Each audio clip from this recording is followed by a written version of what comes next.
वो आवाज आज भी मेरे कानों में गूंजती है, क्योंकि उस रात मैंने सिर्फ एक आत्मा को नहीं देखा था, मैंने किसी ऐसे दर्द को देखा था जो मौत के 20 साल बाद भी खत्म नहीं हुआ था। और अगर मैं सच कहूं तो काश मैंने उस रात खिड़की कभी न खोली होती, काश मैंने बारिश में खड़ी उस लड़की को कभी न देखा होता, क्योंकि कुछ कहानियां सिर्फ सुनी जाने के लिए होती हैं, उन्हें जीने की कीमत बहुत भारी पड़ती है। उस रात जब मेरी खिड़की पर तीसरी बार दस्तक हुई, मेरे शरीर का एक एक रोम खड़ा हो चुका था। टक टक टक आवाज बिल्कुल खिड़की के दूसरी तरफ से आ रही थी, जबकि मेरा कमरा दूसरी मंजिल पर था। खिड़की के बाहर कोई बालकनी नहीं थी, कोई पाइप नहीं था, कोई ऐसी जगह नहीं थी जहां कोई इंसान खड़ा हो सके। फिर भी कोई था। मैं बिस्तर से उठा, मेरे पैर कांप रहे थे, दिल इतनी तेज धड़क रहा था कि उसकी आवाज मुझे अपने कानों में सुनाई दे रही थी। टक टक टक। इस बार दस्तक पहले से ज्यादा तेज थी। ऐसा लग रहा था जैसे बाहर खड़ा कोई व्यक्ति चाहता हो कि मैं खिड़की खोलूं। मेरे हाथ अपने आप पर्दे की तरफ बढ़ गए और अगले ही पल मैंने पर्दा हटा दिया। बाहर जो था उसे देखकर मेरी सांस वहीं रुक गई। वह लड़की, वही लड़की, सफेद कपड़ों में, बारिश में भीगी हुई, लेकिन इस बार वह सड़क पर नहीं खड़ी थी, वह मेरी खिड़की के ठीक बाहर खड़ी थी, दूसरी मंजिल की ऊंचाई पर, हवा में। उसके पैर जमीन को नहीं छू रहे थे, उसके बाल चेहरे पर चिपके हुए थे और उसकी आंखें सीधे मेरी आंखों में देख रही थीं। मेरे पूरे शरीर में जैसे बर्फ जम गई। मैं हिल भी नहीं पा रहा था, भाग भी नहीं पा रहा था, चीख भी नहीं पा रहा था। वह कुछ सेकंड तक मुझे देखती रही, फिर उसने धीरे धीरे अपना हाथ उठाया और कांच पर अपनी उंगली रख दी। उसकी उंगली जहां छुई वहां धुंध जम गई और उस धुंध पर उसने कुछ लिखना शुरू किया। धीरे धीरे एक एक अक्षर। मैं कांपते हुए पढ़ने लगा, मुझे ढूंढो। मेरे पैरों तले जमीन खिसक गई। अगले ही पल बिजली चमकी, सफेद रोशनी पूरे कमरे में फैल गई और जब रोशनी गायब हुई वह लड़की भी गायब थी, जैसे कभी वहां थी ही नहीं। उस रात मैं 1 मिनट भी नहीं सोया। सुबह होते ही मैं गोपाल सिंह के पास पहुंचा। मेरा चेहरा देखकर ही उन्हें समझ आ गया था। उन्होंने कुछ पूछे बिना कहा, उसने तुमसे बात कर ली? मैंने कांपती आवाज में पूछा। वह चाहती क्या है? गोपाल सिंह ने गहरी सांस ली। शायद वही जो पिछले 20 साल से चाहती आ रही है। क्या कोई उसकी बात सुने? उस दिन पहली बार मैंने फैसला किया कि मैं देवकुंड छोड़कर नहीं जाऊंगा। मुझे जानना था कि राधिका के साथ वास्तव में क्या हुआ था। अगले कई दिन मैंने उसकी जिंदगी के बारे में जानकारी इकट्ठा करने में बिताए। जितना ज्यादा मैं उसके बारे में जानता गया, उतना ही ज्यादा मुझे महसूस होने लगा कि कहानी वैसी नहीं थी जैसी लोगों ने समझी थी। राधिका सिर्फ किसी की प्रेमिका नहीं थी, वह पूरे गांव की जान थी। स्कूल के बच्चे उसे अपनी बड़ी बहन की तरह मानते थे, बूढ़े लोग उससे सलाह लेते थे, औरतें उससे अपने दुख बांटती थीं। जिस किसी से भी मैंने उसके बारे में पूछा, हर किसी की आंखों में एक जैसी उदासी दिखाई दी, जैसे पूरा गांव आज भी उसे भूला नहीं था। लेकिन एक बात बार बार सामने आ रही थी, उसके गायब होने वाली रात कुछ ऐसा हुआ था जिसके बारे में कोई खुलकर बात नहीं करना चाहता था। एक शाम जब मैं गांव के सबसे पुराने चाय वाले से बात कर रहा था, उसने अचानक धीमी आवाज में कहा, अगर सच जानना है तो पुराने पुल पर जाओ। मैंने पूछा, कौन सा पुल? उसका चेहरा पीला पड़ गया। जहां आखिरी बार अर्जुन को देखा गया था। उस रात मौसम फिर खराब था, आसमान में बादल थे, हवा में नमी थी और मुझे बार बार ऐसा महसूस हो रहा था जैसे कोई मेरा पीछा कर रहा हो। फिर भी मैं उस पुराने पुल तक पहुंच गया। वह पुल गांव से लगभग 2 किलोमीटर दूर था।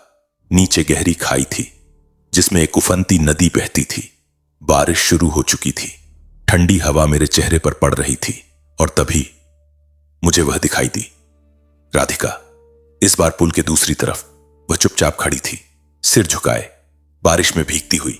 मैं डर रहा था, बहुत ज्यादा, लेकिन पता नहीं क्यों इस बार उसके पास जाने का मन हुआ। धीरे धीरे मैं उसकी तरफ बढ़ा। मेरे और उसके बीच की दूरी कम होने लगी। 20 कदम, 10 कदम, 5 कदम, और तभी उसने पहली बार अपनी आवाज में मेरा नाम लिया। आरव। मेरे शरीर में बिजली दौड़ गई। मैंने उसे अपना नाम कभी नहीं बताया था, फिर उसे कैसे पता था? उसने धीरे धीरे अपना चेहरा उठाया।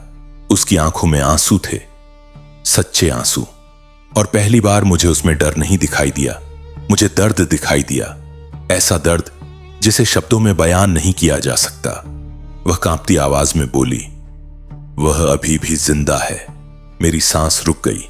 कौन? उसने जवाब नहीं दिया, बस खाई की तरफ इशारा कर दिया और अगले ही सेकंड वह गायब हो गई। लेकिन उसके गायब होते ही मुझे नीचे नदी के शोर के बीच एक और आवाज सुनाई दी, बहुत हल्की, बहुत कमजोर, जैसे कोई मदद के लिए पुकार रहा हो। और उसी पल मुझे एहसास हुआ, राधिका मुझे अपने अतीत की तरफ नहीं ले जा रही थी। वह मुझे किसी ऐसे इंसान तक पहुंचाना चाहती थी जो शायद 20 साल बाद भी कहीं मेरा इंतजार कर रहा था।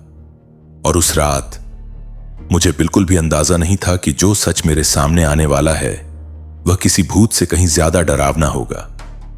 आरव पूरी रात उस पुल पर खड़ा रहा। नीचे नदी का शोर था, ऊपर काले बादल, और उसके दिमाग में सिर्फ एक बात गूंज रही थी, वह अभी भी जिंदा है। कौन जिंदा था? अर्जुन? लेकिन यह कैसे संभव था? 20 साल गुजर चुके थे। अगर वह जिंदा होता तो वापस क्यों नहीं आया? हजारों सवाल उसके दिमाग में घूम रहे थे। अगली सुबह वह सीधे उस खाई के नीचे जाने का फैसला करता है जहां अर्जुन की कार मिली थी। देवकुंड के कुछ बुजुर्ग उसे रोकते हैं, लेकिन अब आरव के अंदर डर से ज्यादा जिज्ञासा थी। घंटों की तलाश के बाद वह नदी के किनारे एक ऐसी जगह पहुंचता है जहां शायद वर्षों से कोई नहीं आया था। घने पेड़ों के पीछे उसे एक टूटी हुई लकड़ी की झोपड़ी दिखाई देती है। झोपड़ी इतनी पुरानी थी कि किसी भी समय गिर सकती थी, लेकिन सबसे अजीब बात यह थी, उसकी चिमनी से धुआं निकल रहा था। मतलब अंदर कोई था। आरव का दिल तेजी से धड़कने लगा। वह धीरे धीरे दरवाजे तक पहुंचा। दरवाजा आधा खुला था, अंदर अंधेरा था, और तभी उसे खांसी की आवाज सुनाई दी, एक बूढ़े आदमी की खांसी। आरव ने दरवाजा पूरी तरह खोला और जो उसने देखा उसे देखकर उसके पैरों तले जमीन खिसक गई। सामने बैठा आदमी अर्जुन था। हां, वही अर्जुन, राधिका का अर्जुन। बस अब उसके बाल सफेद हो चुके थे, चेहरा झुर्रियों से भर गया था, लेकिन वह जिंदा था। आरव को देखकर बूढ़ा आदमी जैसे पत्थर बन गया। उसकी आंखें फैल गईं। फिर उसने कांपती आवाज में कहा, क्या आज फिर बारिश हुई थी? आरव समझ गया, उसे सब पता था। जब आरव ने राधिका का नाम लिया तो अर्जुन फूट फूट कर रो पड़ा। 20 साल का दर्द उसकी आंखों से बहने लगा। काफी देर बाद उसने सच्चाई बताई। उस रात उसकी कार का एक्सीडेंट नहीं हुआ था, उसे धक्का दिया गया था, क्योंकि उसने एक ऐसा राज जान लिया था जो देवकुंड के कुछ ताकतवर लोग छिपाना चाहते थे। जब वह घायल अवस्था में खाई में गिरा तो कुछ तस्करों ने उसे ढूंढ लिया। उन्होंने उसे कैद कर लिया, महीनों तक। फिर जब वह भाग निकला तब तक पूरी दुनिया उसे मृत मान चुकी थी। लेकिन सबसे बड़ा झटका अभी बाकी था। अर्जुन ने बताया कि जिस रात वह वापस गांव लौटने वाला था, राधिका उससे मिलने निकली थी, लेकिन वह कभी उससे मिल नहीं पाई, क्योंकि रास्ते में उसका अपहरण कर लिया गया था। आरव का खून जम गया। फिर अर्जुन की आंखों से आंसू बहने लगे। वह मुझे ढूंढते ढूंढते मर गई। कमरे में सन्नाटा छा गया। पहली बार पूरी कहानी सामने थी। राधिका की आत्मा बदला नहीं चाहती थी, वह सिर्फ यह चाहती थी कि अर्जुन सच जान सके कि उसने उसे छोड़ा नहीं था। वह आखिरी सांस तक उसका इंतजार करती रही थी। उसी रात जब आरव और अर्जुन झोपड़ी से बाहर निकले तो आसमान में फिर बारिश शुरू हो गई। धीमी, ठंडी, उदास बारिश। दोनों उसी पुराने पुल पर पहुंचे जहां से सब शुरू हुआ था। और फिर बारिश के बीच वह दिखाई दी, राधिका। पहले से ज्यादा साफ, पहले से ज्यादा शांत। इस बार उसके चेहरे पर मुस्कान थी, डरावनी नहीं, सुकून भरी।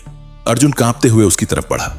20 साल का इंतजार, 20 साल का दर्द, 20 साल का प्यार, दोनों की आंखों में एक साथ दिखाई दे रहा था। अर्जुन रोते हुए बोला, मैं वापस आना चाहता था। राधिका मुस्कुराई, मुझे पता है, मैंने कभी तुम्हें छोड़ा नहीं। राधिका की आंखें भर आईं। मुझे पता है, उस पल ऐसा लगा जैसे पूरी दुनिया रुक गई हो। न हवा चल रही थी, न नदी की आवाज थी। बस दो लोग थे जो मौत के बाद भी एक दूसरे से प्यार करते रहे। फिर राधिका ने धीरे से अपना हाथ बढ़ाया, अर्जुन ने भी हाथ बढ़ाया। दोनों के हाथ एक दूसरे को छू नहीं सके, लेकिन शायद प्यार को छूने की जरूरत नहीं होती। कुछ रिश्ते स्पर्श से नहीं, इंतजार से बनते हैं, और 20 साल का इंतजार बहुत बड़ा होता है।